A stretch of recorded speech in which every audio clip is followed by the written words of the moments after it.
Good evening, campers, dreamers, and babysitters, and welcome to our raw reaction review for The Ugly Stepsister. Yes, this is the latest offering from the folks over at Shudder. They acquired this just early. I think it was this year, wasn't it? It was just like right at the top of the year, I or was believe this so. maybe it premiered at a few festivals beforehand? But yeah, no, they announced this just a few months ago, and it was interesting. I think that Shutter's been extremely aggressive, I would say, so far in 2025 with all the acquisitions. I think they finally found their footing last year with so many great releases. And again, I think that they're definitely whoever they've got picking these things, they've got an eye for some interesting stuff. Because yeah, The Ugly Stepsister for me, man, this was a welcome offering. As somebody who's a big fan of body horror, who's kind of I'm not opposed to like a very Victorian period piece kind of setting. I got vibes of like Yorgos Lanthimos' The Favorite in some parts of this. But yeah, no, I was definitely pleasantly I wouldn't say surprised, but just overall just a very satisfying watch. Yeah, I didn't really have big expectation going into this. I actually forgot this one was coming out until saw this one popping up. A couple of people were mentioning it. I can't remember if this was at maybe the Overlook Film Festival. I'm not sure, but it was coming out with some people saying some positive things. So I wanted to see if we would be able to acquire that screener, and so we did. And when we had gotten a press release, I think last month with it, and I haven't seen this in the marketing necessarily verbatim like this, but when we had gotten that press release, it said Bridgerton meets The Substance. And when you say something like that, I think it builds a certain expectation. So while I did go into this cold, I didn't see the trailer prior to my viewing. I was interested in seeing how they were going to deliver when you say something like The Substance and you're dealing with body horror, because we're both big body horror fans. And this being a period piece, I hadn't really seen something like that. So I was excited to actually check this one out. And I would say I was uh, excited, and it did deliver to a certain aspect. But I think when you do mention The Substance, maybe that's going to hamstring it a little bit. You got to temper your expectations a little bit going into this one, because you do get a lot of body horror, but it's not like how they turn up that volume in The Substance.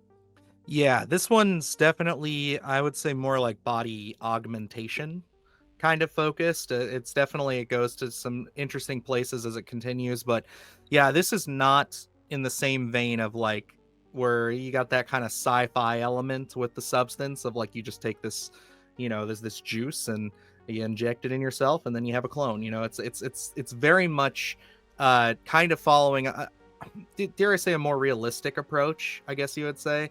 There's definitely heightened elements. Now, this is definitely not something that's like going for ultra realism in any sense of the imagination. And I think it definitely has fun with the tones that it presents. I think that there's definitely a competent mix here. I just don't know if I fully believe the confidence from our filmmaker here, who this is the first time for her. This is her first official feature film debut, and it's Emil Birchfeld. And I think that she's definitely got some teeth. I can see it there. I just don't know if maybe it was due to budget, maybe it was just due to something there that just made me feel like we never really reached that extra step to really make this something that's gonna completely be like, oh my god, go see The Ugly Stepsister. Yeah, there isn't unbelievably jarring scene like something like The Substance, and I don't want to bring that up too much because it's gonna feel like we're beating a dead horse. Where you even mentioned things like Cronenberg, I think is mentioned in the trailer for this, and those are big words, And I would say almost 100% the reason we don't deliver a ton of body horror, really extreme body horror things, is due to the budget. This one uh, is a smaller film, but when you're dealing with a period piece like that, my gosh, absolutely convincing. That portion of this is so well done with the costumes. It really does feel like the time period that they're tackling here. So it doesn't, when you get into the smaller films, you're like, I know they're trying, but they're really kind of keeping constraints on it. But this one really does feel like they open up that world. And when you get into this film, you forget that this is any sort of smaller film because of the Mhm. filmmaking and the choices they do make. But I think when you go into the elements of body horror, yeah, they probably pulled back because of how much that does take away from the actual budget when you're doing a lot of costumes, these really in-depth kind of costumes here. I think, you kind of have to pick your battles. But the body horror that we do get in here, and like you said, I like the way you deemed that body augmentation, because I love that aspect here. We're dealing with this back in the daytime period, where, I did read the press release, and our filmmaker, the creative, the director here, said she was more interested in kind of developing this once upon a time period where it's like you can't really place it. And I do like that aspect of it, because I found myself watching this not necessarily being able to place exactly where this is going, or what time period this is going to be, because it seems it has sprinkles of a lot of different time periods. We get a montage that feels almost like 80s in here at one point when we're dealing with the finishing school. But I love that we're tackling these aspects of a finishing school, the kind of plastic surgery aspects of it as well, being in that back in the daytime period. So I really love those aspects of it. It has a unique voice to it. Yeah, and you're right. It never feels like, I guess, from a filmmaking standpoint, from just like a camera, cinematography, even like you said, costumes and acting, this doesn't feel cheap. It doesn't feel low budget, for the most part. And I think that that's definitely playing to their strengths with that. There's definitely a little bit more scope here than I think some people are anticipating.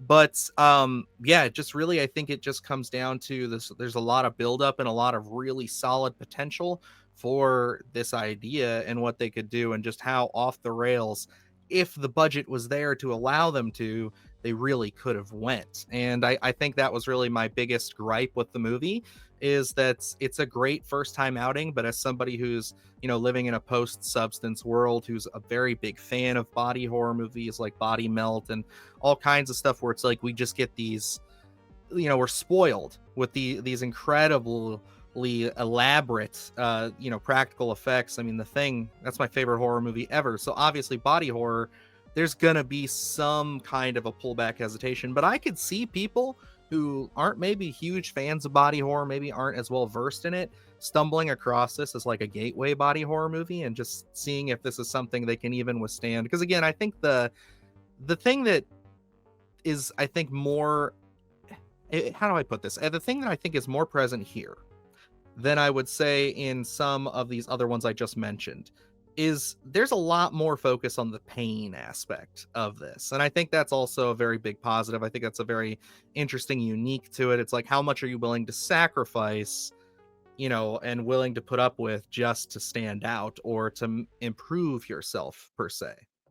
This video is sponsored by our good friends over at Abracadabra NYC, your one-stop shop for all your horror needs and necessities. By following our link in the description, you can see all that they have to offer, from horror collectibles, costumes, accessories, magic masks, and so much more. And if you find yourself in the New York area, please stop by their physical location. They have 3 floors of everything you see in the store and a unique, memorable experience to go along with it. So whether you're looking for something creepy, cutesy, or just super cool, they've got you covered at Abracadabra NYC.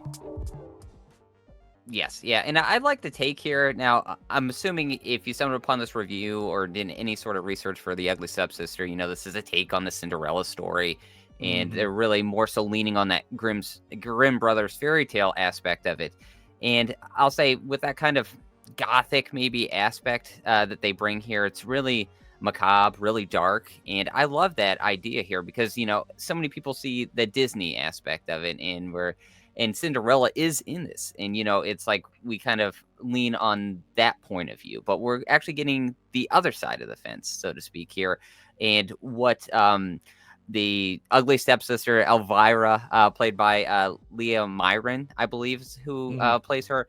And I love to see what she goes through from her perspective, because you kind of get empathy on both sides of the coin there, where you do feel for Cinderella, but you feel for Elvira as well. And I love that aspect of storytelling, because we're not just getting that one-sided story here. And there were times in here I forgot this was like a take on the Cinderella story, and I was like, oh yeah, she is, through the lens of what we've grown up with, the bad guy, but she doesn't feel like the bad guy in a lot of aspects here, and I've really felt for that. I love the unique storytelling here, and I thought it was a great performance because you really do feel for Elvira and what she's going through. So, I love the storytelling here. Well, I think maybe especially if you're going in this for a lot of body horror, and there is body horror in here, but it's more so sprinkled out. It kind of complements the story rather than just kind of we're doubling down on a lot of great visual aspects of it. I think this one really harkens on that storytelling, leans on that storytelling in what we're going through. So I really love that aspect of it. I thought it was rather well done. It just wasn't kind of thrown by the wayside. We really do take you through what this character is going through and make you feel for her.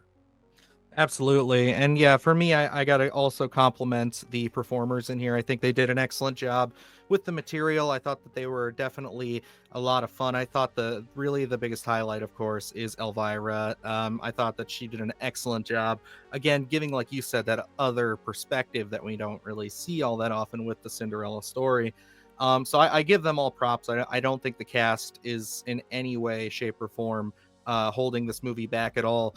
I think that one of the aspects that really intrigued me going into this, that I do say I'm glad they didn't lean into, because one, this is not the kind of movie for it.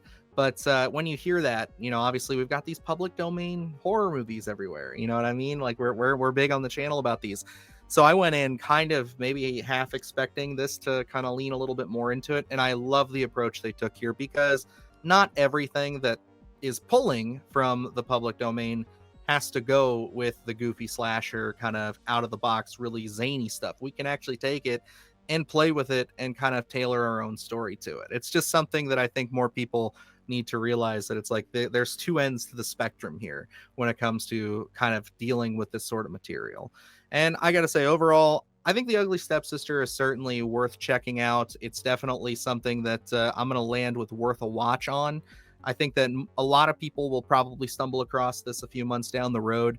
And like I said, it'll kind of probably be one of those movies that gets passed around by word of mouth from horror fans to other horror fans, especially because if you know somebody who is really into, like, again, the Grimm's fairy tale stuff, a little bit of hints of gothic horror, things like that, I think you could really intrigue some of those folks. I don't think this is ever going to be anybody's like number one amazing, oh wow, I can't believe you haven't seen The Ugly Stepsister, but I think that it's definitely going to be something people will have fun recommending, and I'm excited to see what this director does next. Yes, certainly. I'll second that. I think this is another strong delivery from Shudder. This one's going to be really. I'm excited to see a lot of people check this one out and see what they have to offer. As you mentioned, kind of this public domain horror, but this feels like it's in a completely separate category than that, where it's like we were just taking a story and putting a completely different spin on it. There was a really solid foundation here, really handled with care from that storytelling aspect of it. They really wanted to do something different than the stories that we have seen in the past, and I think they really achieved that. From the elements of body horror, a little underwhelmed, just because I, unfortunately, when I saw the substance in that press release, I got a bit of an expectation, and while it does deliver, it doesn't deliver to those extremes, but it does have some great complementary body horror in this. And for this being a smaller film for a directorial debut, I think the director really did take this into some interesting avenues. So, for me, I think I'm going to land with worth a watch on this as well. It's a little bit of a slower burn. It's I think it's pushing over an hour 40, Yeah, I think, it's close to an in hour its 40. runtime. So I think at times you will feel that, especially for a horror story like this. But they are interested in actually telling that perspective of Elvira, and they certainly do achieve that. So, I think worth a watch. I don't think I'll regularly go back and watch this one, but, hey, we have Shudder subscriptions. I may turn this one on here in the next few weeks just to give it another watch. Absolutely. But alrighty, guys, it's going to wrap us up here for our review of The Ugly Stepsister. Let us know down below if this is something you're excited to check out. Maybe this wasn't on your radar and now it is, or is this going to be a hard pass from you? Are you just waiting for Sinners very patiently like Luke and I are? Yes, I'm excited to see that. So hopefully that lives up to the hype, but that means that we will be back later this week, of course, with that review, as well as, yes, sorry, things have been a little crazy, so we won't have a list out this week, but we'll have one out next week early. I promise. This is just kind of a weird transition for us into some news that we're going to be giving, and then also just having to make sure everything is dotted and crossed for sponsors. So other than that, guys, we got a lot of great stuff up on the channel already, so check that all out. So until next time, I'm Dylan Newell. And I'm Luke Janesco. And remember, stay scared. Do the hard shit, gonna do it live. Cause Splattercast kick it every day they live. Splattercast, gonna smash your ass.